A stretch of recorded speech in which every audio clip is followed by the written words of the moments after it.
Hi, everyone. Thanks for joining us for this quarter's presentation. I'm Ryan Lehman, iCM's Director of Investments, and I'm going to be your host.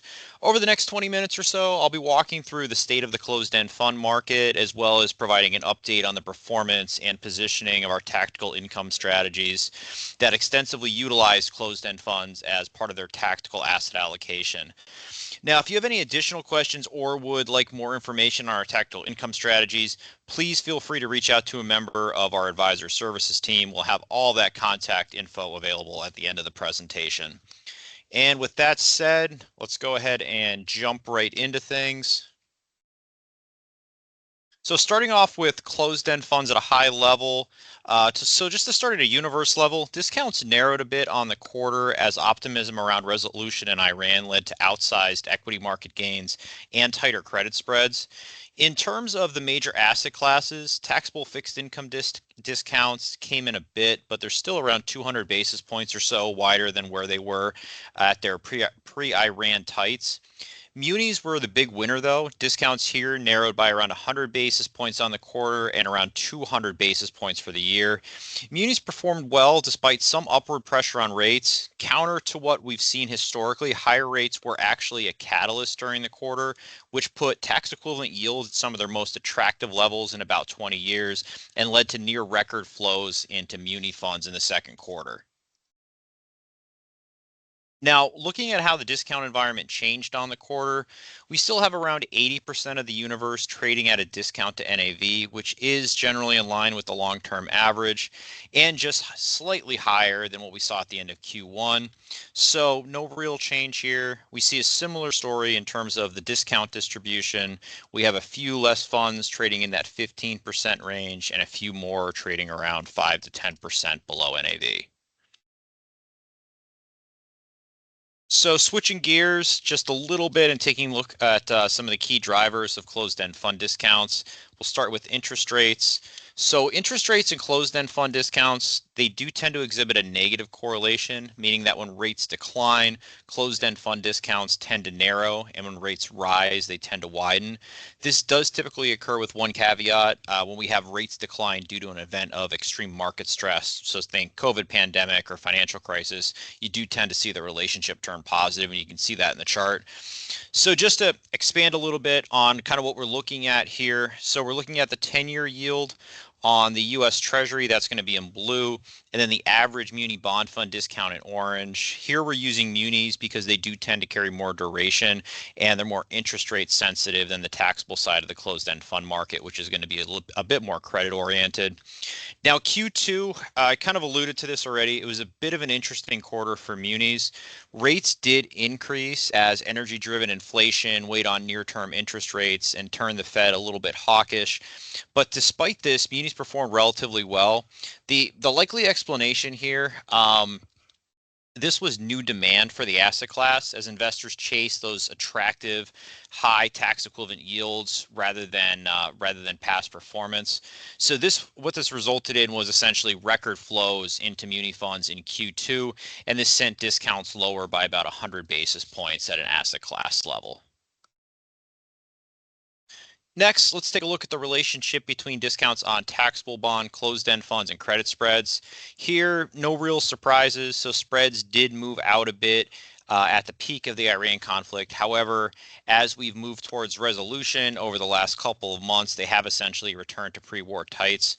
This provided a tailwind for taxable bond funds, which ended the quarter with discounts that were roughly 50 basis points or so more narrow. The only aspect of the move that is a little surprising is that we're still a good amount off recent lows for discounts, which were pretty close to approaching NAV toward the end of 2024. Just thinking about some possible explanations for this, I think that the most likely is just general fears around private credit and more obscure or less liquid parts of the credit markets. The taxable bond universe, it is pretty diverse and includes a good deal of bank loan funds as well as funds that are going to invest in less liquid parts of the market. So it's very likely that these lingering concerns around this part of the credit market is weighing a bit on discounts for the asset class as a whole. That said, though, taxable bonds, taxable bond funds at these levels are by no means cheap. There are some selective opportunities though, but as a whole, the universe is pretty close to fair value at this point. And then lastly, here we're going to see the relationship between equity market returns and broad closed-end fund discounts. In terms of this relationship, behavioral finance, or the tendency for investors to over and underreact, that's going to play a primary role in driving closed-end fund discounts. And as many of us know, the closed-end fund market does tend to be pretty retail-driven. And that's exactly what you see in this chart. Declines in equity markets and high volatility environments tend to cause closed-end fund discounts to widen, while periods of strong returns or low volatility tend to cause discounts to narrow. Now, from a return standpoint, equities, they did perform quite well in Q2, driving the trailing 12-month return up to a pretty respectable 22%. We did see some discount narrowing. However, it looks like heightened volatility may have put a limit on investors' appetites for closed-end funds. Now, we did end the quarter well below our 2026 peak, though, but the VIX did move as high as 22 in as recently as June. And I think that's a pretty good transition into our flagship TICE strategy.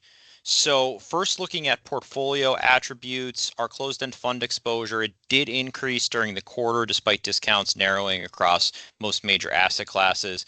This largely came from buying within the taxable fixed income sleeve. Volatility in rates and spreads did create a handful of opportunities, particularly within multi-sector and floating rate funds. We also reduced some exposure to emerging markets equity funds, which benefited from some near historic performance for the asset class during the quarter. From a discount standpoint, we ended the quarter with an average discount of just over 9% for the closed-end fund positions in the portfolio. This did decline on a quarter-over-quarter basis, but it's still roughly double the current universe average. And then as of quarter end, TICE was offering investors a distribution yield of 4.48%, which is generally in line with what we saw at the end of the first quarter. Now to speak to where we're finding the greatest opportunities, what we're looking at on this slide is the closed-end fund versus ETF breakdown for each sleeve of the portfolio, along with the average discount of that sleeve. So we're still finding selective opportunities for the portfolio across all the sleeves and buying those funds at pretty attractive discounts. Biggest allocation shift over the last year or so has been a reduction in our muni holdings. At one point, we were fully allocated to muni closed-end funds. Today, that weight stands at a even 50-50 split, which really speaks to how well the asset class has performed on both the price and NAV basis. Non-US equity, pretty similar story here. The asset class looked relatively attractive coming into 2025, but we've been slowly trimming our closed-end fund exposure here following a strong run of performance from both developed and emerging markets equities. Next, taking a deeper dive into performance for the TICE strategy. Here, what we're doing is essentially decomposing the strategy's returns into the three core building blocks of return. So we've got capital appreciation, dividend income, and then closed-end fund alpha. The strategy did post strong results over both the Q2 and year-to-date periods with positive contributions coming from all three of those components. The closed-end fund alpha component has added just about 20 basis points over the year-to-date period. This is generally in line with expectations. Although we saw discounts narrow in Q2, they were pretty volatile in the first quarter, especially around the breakout of the Iran conflict back in March. And then, like I just mentioned, performance for the strategy has been strong on an absolute basis so far in 2026, but it's true on a relative basis as well. So the strategy is ahead of its blended benchmark by 1.15% on a gross basis so far in 2026. Trailing returns also pretty strong. Looking over the 5-year period, the composite leads its benchmark by 71 basis points annually. And then since inception, we see annualized excess performance that's been 174 basis points over the bogey. And then just lastly, from a risk standpoint, since inception, TICE has exhibited standard deviation that is a bit higher than its blended benchmark. This is generally going to be driven by the higher volatility nature of closed-end funds. However, investors have been amply compensated in the form of excess performance like we just discussed. Now, for the remainder of the presentation, I'm just going to switch gears here. We're going to talk about our TICE alpha opportunities or TAO strategies. And just some background for those who aren't familiar. So TAO is going to be a unique set of strategies that combines our TICE closed-end fund alpha strategy with a portfolio of undervalued assets. We like to call them high conviction tactical assets. So everything that we've talked about thus far, that's going to apply to the first half of the portfolio, which is just an asset-weighted version of TICE. In the next few slides, though, what I want to touch on is where we are finding value from an asset class standpoint for that second portion of the TAO strategies and how that's translated into performance. So starting with our long-term return assumptions, we've seen a slight decrease across the board with markets posting really strong results in Q2.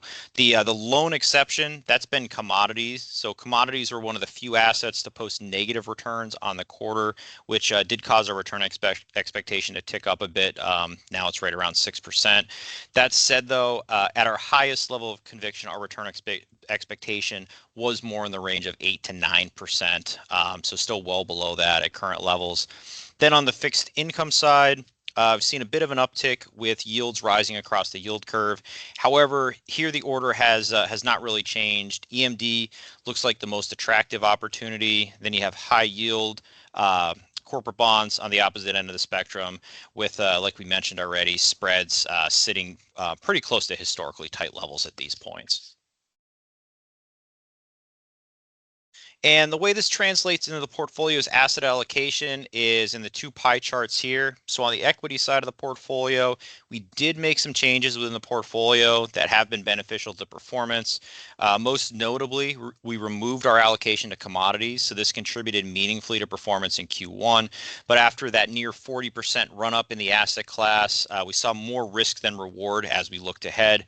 We used those proceeds to fund an allocation to high quality US equities. High quality stocks have been a staple in our ETF and mutual fund models for quite some time. However, from a best ideas standpoint, they had been overshadowed by things like non-US assets and commodities. With the proverbial shine kind of coming off commodities, this provided us with a good opportunity to include that asset class in the TAO strategies as well. And then on the fixed income side of the portfolio, no changes here. Continue to maintain that somewhat of a barbell position. You're going to see EM local bonds. That's our risk asset on one side of the portfolio, and that's going to be balanced out with an allocation to short-term and long-term treasuries. So getting into our rationale for our high conviction assets. So we'll go ahead and start with equities. So as you can see from the chart, US stocks broadly, and in particular growth stocks, continue to look expensive. Our largest positions, EM value and EFA value, still remain extremely attractive despite recent strong returns. Here you're going to see non-US value stocks. They're trading roughly 11% below fair value, and then EM value sits at just over 24% below fair value.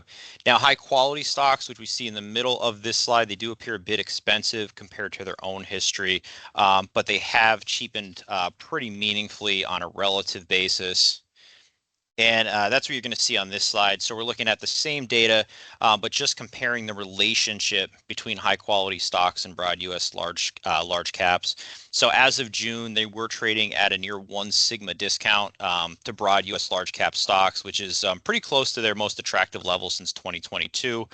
And then as a result, our new allocation gives us access to an asset trading at attractive relative valuations while also providing an element of diversification, as well as some potential downside protection in the event of a broad market sell-off.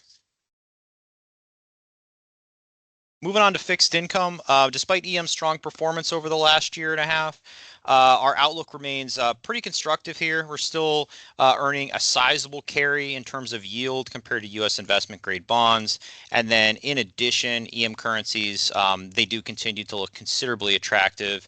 And by our forecast, could add an additional 2% annually over the next 6 years or so. And that's assuming valuations just simply revert to fair value. And then lastly, we've got treasuries. On the left side, you're going to see the slope of the yield curve. That has flattened a bit. This speaks to the case for short-term treasuries. However, the long end, that does continue to look attractive on an absolute basis. In terms of the current yield on the 30-year treasury, you're currently hovering around your most attractive levels in pretty much the last 2 decades. Also, with at least one rate hike baked into pricing by year end, this is going to limit some of that upside risk to rates, making longer dated bonds pretty attractive from a yield and a diversification standpoint.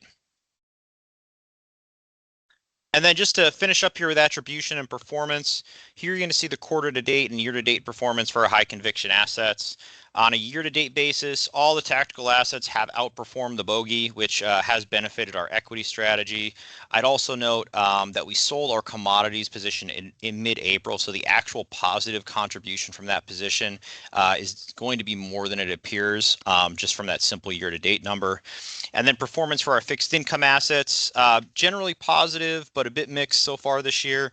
Our largest position, short-term treasuries, they marginally outperformed, while longer dated treasuries, they did lag a little bit with that move up in rates.